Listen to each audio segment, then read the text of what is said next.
જામનગરમાં ગાંધીનગર નજીક આવેલ વેસ્ટ ટુ એનર્જી પ્લાન્ટ ચાલુ હોય કે બંધ હોય બંને સ્થિતિમાં મુશ્કેલી સર્જી રહ્યો છે। મહિનાઓ સુધી પ્લાન્ટ બંધ રહેતા હજારો ટન કચરાનો નિકાલ ન થતા ડમ્પિંગ પોઈન્ટ પર કચરાના પહાડો થઈ ગયા હતા, જે પછી તંત્રની નોટિસો અને સરકાર દ્વારા ભાવ વધારા સહિતની સહમતિની વાટાઘાટો પછી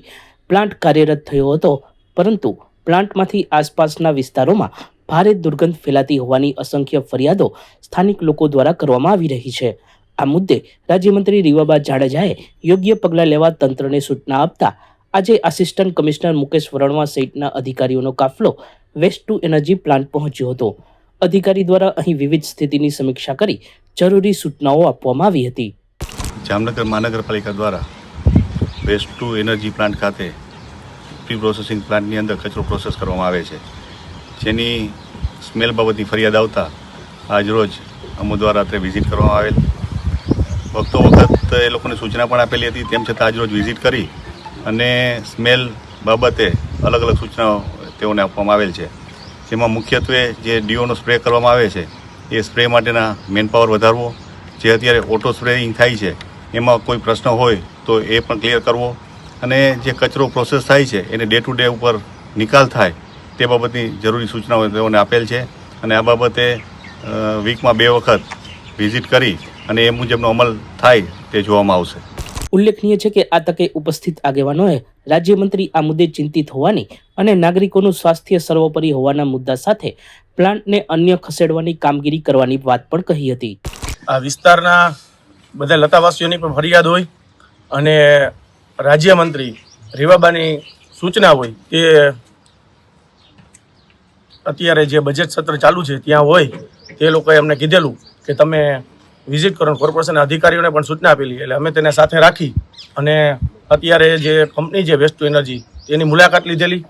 અને 5-6 દી પહેલાં પણ તે અહીંયા વિસ્તારમાં પાછળ આવેલા હતા રીવાબા, ત્યારે પણ સ્થાનિકોએ ત્યારે એને રજૂઆત કરેલી હતી। તેના માટે પણ એને તરત જ અધિકારીને સૂચના આપેલી હતી અને અત્યારે અમે પણ જે કાંઈ અત્યારે જે કંપની છે એનો જે બહારે જે કચરો પડ્યો છે, જે દુર્ગંધ મારે છે, એનો તાત્કાલિકના ધોરણે નિકાલ કરવાની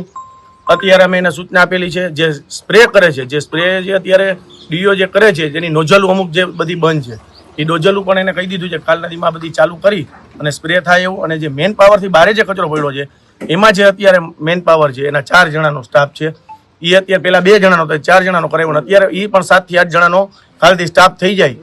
એવી સૂચના આપેલી છે। જે કચરો છે એ રોજે રોજ તેનો નિકાલ થઈ જાય તો આપણા ઘરે પણ કચરો પડ્યો હોય 1-2 દી પડ્યો હોય તો દુર્ગંધ આવે નહીં, એટલે આપણે એ કંપનીને પણ સૂચના આપેલી છે, ઉપર પણ રજૂઆત કરેલી છે માનનીય મંત્રી શ્રી રીવાબાએ કે આ કચરો જે છે પહેલાં અત્યારે આ જે પડ્યો છે એ બધાનો નિકાલ થઈ જાય, પછી રોજે રોજ જે દૈનિક કચરો આવે છે અહીંયા તેનો પણ નિકાલ થઈ જાય, જેથી આ દુર્ગંધનો પ્રશ્ન હલ થાય। અને જે કંપની જે છે તેના વિરુદ્ધ કે માનનીય રીવાબાએ એવું કીધેલું છે કે જે મનુષ્યના આરોગ્યથી અને મનુષ્યથી માનવહિતથી વધુ કાંઈ પણ હોય જ નહીં, એટલે કંપનીને અહીંયાથી દૂર ખસેડવાની પણ અમે પ્રક્રિયા કરશી। રીવાબાએ એવું કીધેલું છે કે જે મનુષ્યના આરોગ્યથી અને મનુષ્યથી માનવહિતથી વધુ કાંઈ પણ હોય જ નહીં, એટલે કંપનીને અહીંયાથી દૂર ખસેડવાની પણ અમે પ્રક્રિયા કરશી। રીવાબાએ એવું કીધેલું છે કે જે મનુષ્યના આરોગ્યથી અને મનુષ્યથી માનવહિતથી વધુ કાંઈ પણ હોય જ નહીં, એટલે કંપનીને અહીંયાથી દૂર ખસેડવાની પણ અમે પ્રક્રિયા કરશી। આજે જામનગર પીજીવીસીએલ વર્તુળ કચેરી દ્વારા મેગા ડિસ્કનેક્શન ડ્રાઈવ અંતર્ગત જામનગર તથા દેવભૂમિ દ્વારકા જિલ્લામાં કુલ 378 ટીમ દ્વારા વીજ બિલ બાકી હોય એવા ગ્રાહકોના કનેક્શન કટ કરવાની કવાયત કરવામાં આવી હતી, જે અંતર્ગત આજે કુલ 3 કરોડ 61 લાખ બાકી રકમવાળા કુલ 5598 કનેક્શન કટ કરવામાં આવ્યા હતા, જે પૈકી રીકનેક્શન મેળવેલ ગ્રાહકો પાસેથી કુલ રૂપિયા 1 કરોડ 85 લાખની રિકવરી થઈ હતી। જામનગરમાં ગઈકાલે સુરક્ષા વ્યવસ્થાની ચકાસણી માટે રાષ્ટ્રીય કક્ષાની મોક ડ્રીલ યોજાઈ હતી, જેમાં કલેક્ટર કચેરી તથા ક્રિસ્ટલ મોલમાં આતંકવાદીઓએ હુમલો કર્યો હતો।